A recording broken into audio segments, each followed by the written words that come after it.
What's up, guys? We're going to start a run of Renegade for the NES. This is an early NES beat-em-up title. It's a pretty fun one. It's also a pretty short game, though. It's only 4 levels long. Here we are on Mission 1. Here in this level, you got male punks who don't take too much to take out. They don't have a whole lot of health or anything throughout this level. As you can see, we're in a train station. If you lure the punks over to the right, you can throw them off the part that we're on right now into that brown stuff and kill them in one hit. You got your generic punches, and you can also do a backwards kick.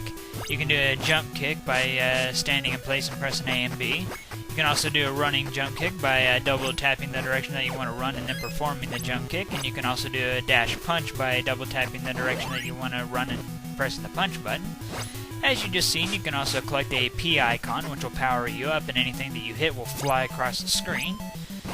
But, yep, that's your basic stuff. You also got grapple moves. After you hit an enemy, you'll stun the enemy. After you've done that, walk up to them and grab them. Once you grab them, you can start kneeing them, and you can also throw them. And on top of that, every time you throw an enemy onto the ground or you knock them onto the ground, you can climb on top of them and start wailing on them with your fist.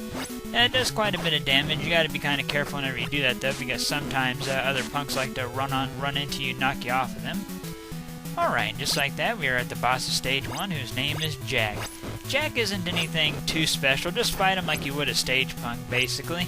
He's just a glorified male punk, basically. Don't try to grapple him or get on top of him if you knock him down, though. Don't do that until he gets down to at least 2 bars of health, otherwise he'll knock you off of him.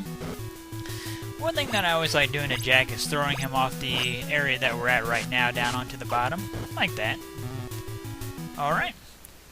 Yeah, I don't really think that this game has too much of a story to it. I'm not really sure, to be honest. I never owned the manual or anything. All I know is that you take control of a guy named Mr. K and you're beating up bad guys.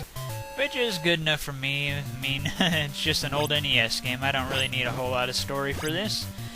Whatever the case, though, here we are on Stage 2, where we are fighting purple ninjas that don't know how to swim. You can throw them off the area and into the water, similar to how you could throw the guys off the top of the train station down into the brown part to kill them in one hit.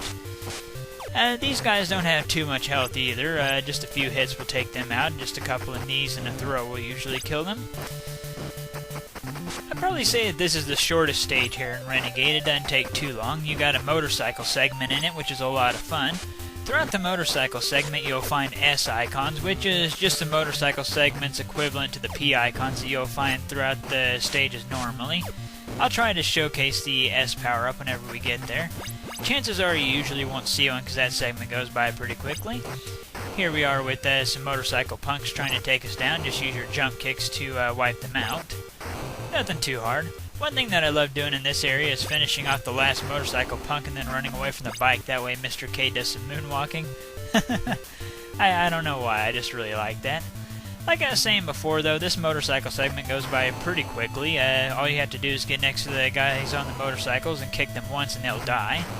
So in order to make the S icon appear, I'm probably just going to have to kind of stall and just ride around. Usually I never see the S icon because, like I said, this spot goes by pretty quickly. Whatever the case, though, I do want to show the S icon. One should be showing up, there it is. Grab that, just press the B button to use your turbo, and you can run down any enemies, and just like that, that segment is over. We are now at the boss of Stage 2, whose name is Joel. Joel fights almost the exact same as Jack, except Joel can do a spin kick, which really isn't that effective. Basically, just fight Joel like you did Jack. Fight him like he's a glorified stage punk. Nothing to him, really. Be careful whenever the boss gets down to 1 or 2 bars of health and you knock them down. They'll stay down a little longer than they normally would. If you're doing the dash punch strategy, then that might throw off your rhythm. Yeah, there are 2 basic strategies for bosses. If you want to be really aggressive, you can use the dash punch strategy, where you continually dash punch them right as they begin to get up. That way they can never get up and attack you.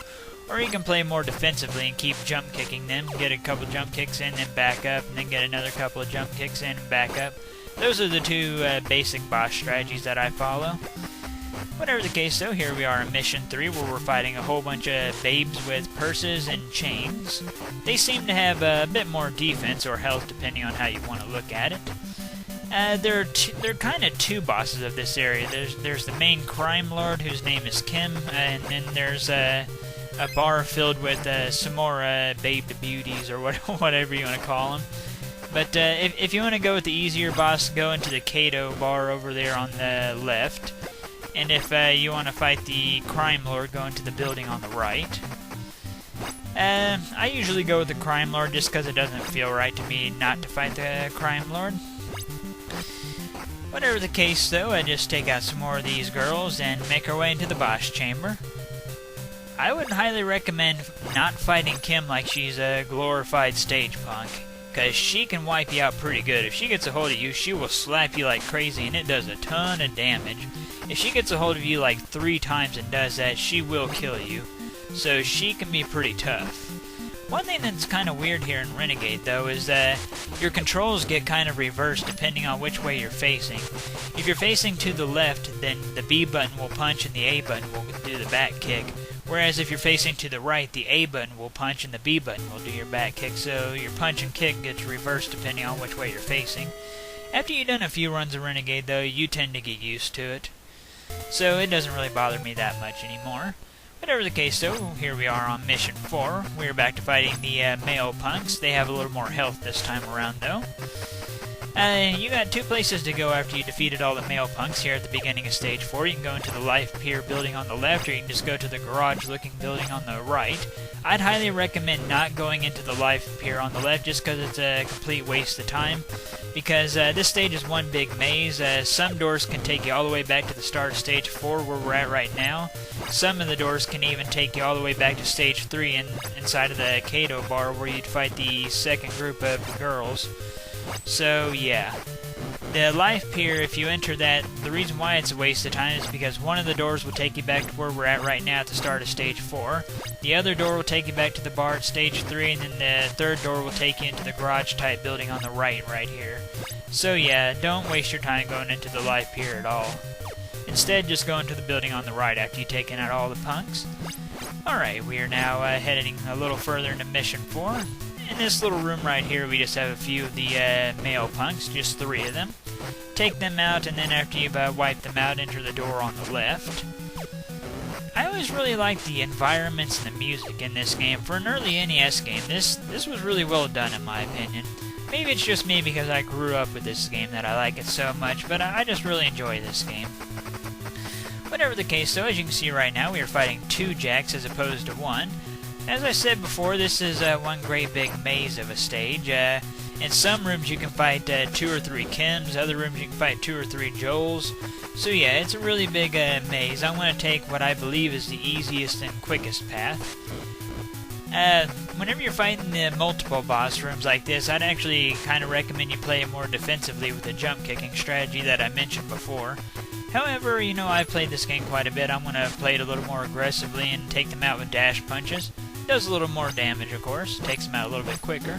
I like the stereo in the background, and I love the 2 on the TV. Is it turned on? Is it on channel 2? Why does it have a 2 on it? I guess that TV is just too good. Oh! Anyway, though, once we take out this Jack, I'd recommend taking the left door. The next couple of rooms will be really short, just a couple of rooms that have some motorcycle punks. Here we go. We are in a room with 3 doors, as you can see right here. Just take out 2 motorcycle punks. That's all you got to take out in this room. Then take the middle door.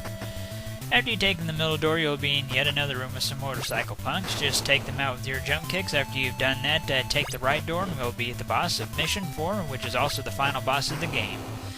The final boss of this game has a gun which can kill you in 1 hit. The final boss of this game's name is Sabu. Just like any other boss, I'd recommend trying to fight him pretty aggressively. I'd actually recommend doing the dash punch strategy over the jump kick strategy any day. Get him set up with it and then dash punch him down. Just do not let him get up and use that gun on you because, like I said, that gun will kill you in 1 hit. So be really careful. Alright, we almost got Sabu down and out. There we go. And how about that ending? Yeah, this game really doesn't have an ending, but hey, I still really enjoy this game. In my opinion, this game has some pretty fun gameplay to it. This was probably one of the first 20 NES games that I owned. I got it from an old neighbor, and I only bought it from him for like $5. So I grew up with this game, and I've always really enjoyed it. I still play it quite a bit nowadays. if I ever feel like playing a beat-em-up game and I have like 10 or 15 minutes to spare, then this is definitely my go-to game. It's just a lot of fun to stick in and beat up a bunch of punks. But, yep, that's Renegade for the NES. I hope y'all enjoyed watching and everything, and you all know the drill. Comment, subscribe, and all that. And, well, thank you for watching.